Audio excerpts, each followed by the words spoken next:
Good evening. आज का सवाल दिया गया है 1 से 20 तक की प्राकृतिक संख्याओं का योगफल ज्ञात कीजिए। ठीक है, सबसे पहले हम यह समझ जाएंगे कि प्राकृतिक संख्या किसको कहते हैं। तो वैसी संख्या जिसको हम गिनती के रूप में प्रयोग करते हैं वही प्राकृतिक संख्या कहलाती है। जैसे मान लीजिए हो गया 1, 2, 3, 4, ये सब जो संख्याएं होती है इसको क्या बोलते हैं, प्राकृतिक संख्या। फिर कह रहा है कि 1 से 20 तक की संख्याओं को हमको जोड़ना है, यानी कि 1 + 2 + 3 + 4 प्लस, इस तरह अगर जोड़ते जोड़ते हम यहाँ 20 तक की संख्याओं को अगर जोड़ेंगे तो कितना हो जाएगा। ठीक है, देखिए इसको मैनुअली रूप से जोड़ेंगे तो बहुत लंबा समय लग जाएगा, इसलिए इसका एक फार्मूला होता है वह आपको बता रहे हैं। फार्मूला क्या होता है कि प्रथम n प्राकृतिक संख्या का योगफल बराबर हो जाता है n गुणे n + 1 बटे का हो जाता है 2 हो जाता है। ठीक है, n बराबर कितना दिया गया है, तो 20 दिया गया है। क्या दिया गया है, n बराबर पदों की संख्या दिया गया है 20। अब इसको हल कर दीजिए, ये हो जाएगा हमारा 20 गुणे 20 + 1, इसके बटे कितना कर देंगे, 2 कर देंगे, बराबर हो जाएगा 20 और 1 21, और 21 में 20 का गुणा कर देंगे तो कितना हो जाएगा 20 गुणे 21 बटे 2, ये हो जाएगा 420, इसके बटे हो जाएगा 2। अब इसको जब हम हल कर देंगे तो हमारा आंसर आ जाएगा 210। कितना आ जाएगा, 210। 1 से 20 तक की संख्याओं को जब हम जोड़ेंगे तो कितना आएगा, 210 हो जाएगा। इसके लिए क्या फार्मूला है, तो n गुणे n + 1/2। ठीक है, प्रथम n प्राकृतिक संख्याओं का योगफल का फार्मूला क्या होता है, n गुणे n + 1/2, जहाँ पर n का है पदों की संख्या है। ठीक है, अगली संख्या को सवाल को देखते हैं। अगला सवाल दिया गया है कि प्रथम 5 विषम संख्याओं का योगफल। सबसे पहले हम समझें कि विषम संख्या क्या होती है, तो वो ऐसी संख्याएं जो 2 से भाग देने पर पूरा पूरा नहीं करता है, विषम संख्या कहलाता है। हमको करना है प्रथम 5 विषम संख्या। तो पहली विषम संख्या 1, दूसरा विषम संख्या 3, तीसरा हो जाएगा हमारा क्या चीज 5, चौथा विषम संख्या 7 और पांचवा विषम संख्या हो जाएगा 9। इसी संख्या को क्या करना है, योगफल पूछा गया है। देखिए इसको 2 तरीका से बता रहे हैं। इसको अगर मैनुअली हम जोड़ देंगे तो देखिए कितना आ रहा है, देखिए तो 9 और 1 10 और 7 3 10 20, 5 कितना आ जाएगा 25 हमारा हो जा रहा है। लेकिन इसके लिए फार्मूला होता है कि प्रथम n विषम संख्याओं का योग, प्रथम n विषम संख्याओं का योग बराबर हो जाता है, एक फार्मूला है n² होता है। क्या होता है, n²। और n क्या है, तो n है पदों की संख्या। तो n बराबर क्या दिया गया है, 5 पदों का पूछा गया, यानी प्रथम 5 पूछा गया है। तो ये हो जाएगा हमारा n² बराबर हो जाएगा 5 गुणे कितना हो जाएगा 5, यानी कि 25 हमारा कहा जाएगा आंसर हो जाएगा।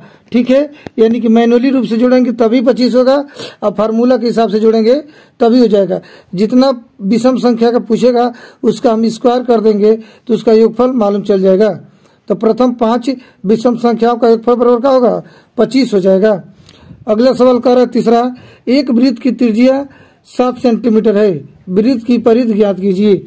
ठीक है, मान लीजिए ये हमारा क्या हो जाएगा, एक वृत्त हो गया, इसका ये सेंटर बिंदु हो गया, बिंदु C का है केंद्र हो गया, और C से A की दूरी जो हो गई ये इसका त्रिज्या हो गया, यानी CA, यानी त्रिज्या बराबर क्या दे दिया गया है, त्रिज्या बराबर दे दिया गया है 7, और परिधि बराबर क्या होता है, तो वृत्त की परिधि बराबर होता है 2πr होता है। ठीक है, पाई के मान क्या लिखते हैं, तो पाई के मान हम लिख देंगे 22/7 लिख देंगे। अब इसको फार्मूला में क्या करिए, भर दीजिए, हो जाएगा 2 गुणे 22/7 गुणे 7।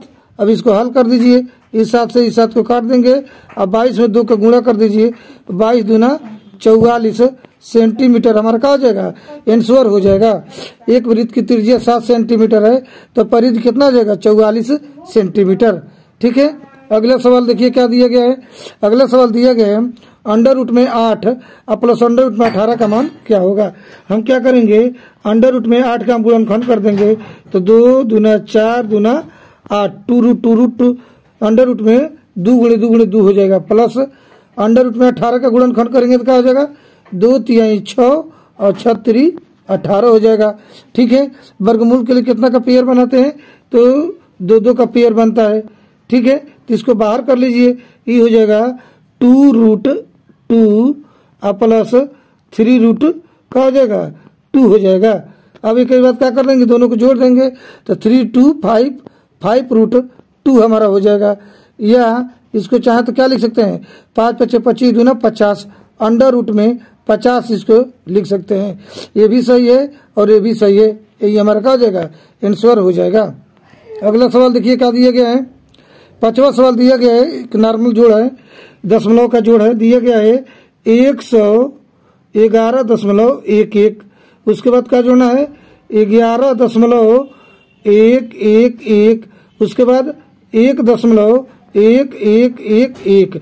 दशमलव के सवाल में क्या किया जाता है कि दशमलव को कहीं न कहीं एक सिधाई में रखा जाता है। दशमलव क्या करेंगे, एक सिधाई में रखेंगे तो सवाल सही होगा। अब इसको ऐड करेंगे, जहाँ पर कोई संख्या नहीं है वहाँ पर हम 0 रख सकते हैं। ठीक है, अब इसको जोड़िए, यहाँ पर हो जाएगा 1 1 1 2, यहाँ पर हो जाएगा 3 3.3 2 1। यही हमारा क्या हो जाएगा, आंसर हो जाएगा। अगला सवाल देखिए, 1/4 में कितना जोड़ा जाए कि 2 हो जाए। ठीक है, जैसे सवाल दिया गया एक कि 8 में कितना जोड़ा जाए कि 20 हो जाए।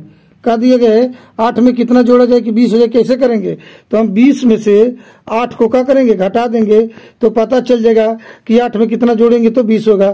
तो 20 में से 8 घटाएंगे तो क्या हो जाएगा, 12। यानी कि 8 में 12 जोड़ेंगे तो 20 हो जाएगा। उसी हिसाब से 1/4 में कितना जोड़ेंगे तो 2 हो जाएगा, आपको बता रहे हैं। ठीक है, आइए देखते हैं, लिख दीजिए यहाँ पे हम लिख देंगे कि 1/4 प्लस प्रश्नवाचक चिन्ह बराबर 2। ठीक, यानी 1/4 में कितना जोड़ेंगे तो 2 हो जाएगा। तब इसको क्या करिए, घटाइए तो हो जाएगा हमारा 2 - 1/4। 2 की बटे 1 लिख सकते हैं, और 4 और 1 एलसीएम निकाल लेंगे तो कितना हो जाएगा, 4। और तिरिया गुणा कर देंगे, 4 दूना 8, 1 × 1, यानी कि 8 में से घटेगा 7/4। 1/4 में 7/4 जोड़ेंगे तो हमारा आंसर 2 हो जाएगा। ठीक है, नहीं है तो देख लीजिए, आपको दिखा दे रहे हैं। जैसे लिख दीजिए 1/4 और प्लस 7/4 बराबर हो जाएगा 7 1 + 7/4 = कितना हो जाएगा, 8/4 और 4 दूना 8।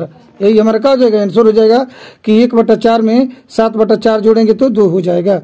ठीक है, आइए देखते हैं अगला सवाल क्या दिया गया है। अगला सवाल दिया गया है कि 10 के पावर 4 गुणे 10 के पावर 2। एक फार्मूला होता है a to the power m into a to the power n बराबर होता है a to the power m plus n।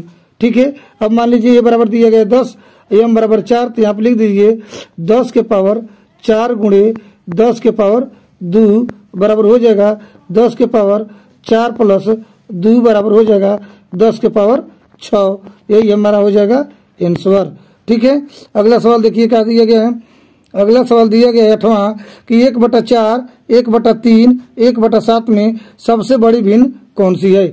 देखिए नियम होता है कि अगर जिस भिन्न में अंश का होता है एक समान हो और हर जिसका छोटा हो वह भिन्न का होता है सबसे बड़ा भिन्न कहलाता है।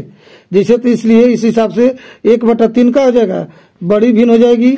ठीक है, इससे छोटा क्या होगा, 1/4 हो जाएगा, और इससे छोटा हो जाएगा 1/7 हो जाएगा। इसको चाहे तो फार्मूला वाइज चित्र बनाकर देख सकते हैं। जैसे मान लीजिए क्या है, एक सर्किल है, इसको 4 हिस्सा में करेंगे तो एक रंगा हुआ भाग 1/4 कहलाएगा। ठीक है, इसमें 1/3 का हो जाएगा, ये वाला कहला जाएगा। और इसमें मान लीजिए क्या हो जाएगा, 2 2 4 2 6 और 1 7।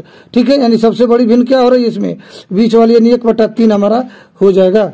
ठीक है, अगला सवाल क्या दिया गया है, एक वृत्त का व्यास 28 सेंटीमीटर है तो त्रिज्या ज्ञात कीजिए।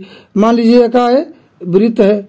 ठीक है, इसका जो व्यास दिया गया है, यानी यहाँ से लेकर के यहाँ तक है, सी से लेके डी तक का यह व्यास है, कितना है, 28 सेंटीमीटर दिया गया है। तो इसकी त्रिज्या पूछ रहा है कि यानी कि बिंदु मान लीजिए यहाँ पर दिया गया है ए से डी तक की दूरी कितना होगी, यानी त्रिज्या बराबर हो जाता है, त्रिज्या बराबर होता है व्यास बटा 2। त्रिज्या बराबर क्या होता है, व्यास बटा 2। व्यास है 28 / 2, यानी कि हमारा आंसर हो जाएगा 14 सेंटीमीटर। त्रिज्या कितना हो जाएगा? 14 सेंटीमीटर हो जाएगा। अगला सवाल देखिए क्या दिया गया है। अगला सवाल दिया गया कि जल दिवस कब मनाया जाता है? तो जल दिवस मनाया जाता है 22 मार्च को। कहिए मनाया जाता है जल दिवस? जल दिवस मनाया जाता है 22 मार्च को। ठीक है। अगला है इंडिका पुस्तक के लेखक कौन है? तो इंडिका पुस्तक के लेखक हैं मेघ अस्थनीज। क्या है? मेघ अस्थनीज हैं इंडिका पुस्तक के लेखक। अगला प्रश्न है भारत में राष्ट्रीय मतदाता दिवस कब मनाया जाता है? तो 25 जनवरी को राष्ट्रीय मतदाता मनाया जाता है। राष्ट्रीय मतदाता दिवस मनाया जाता है 25 जनवरी को। उसके बाद का सवाल दिया गया है कि भरतनाट्यम कहाँ का नृत्य है? तो यह है भरतनाट्यम तमिलनाडु का नृत्य है। भरतनाट्यम कहाँ का नृत्य है? तमिलनाडु का। आज के वीडियो में बस इतना ही। Thanks for watching.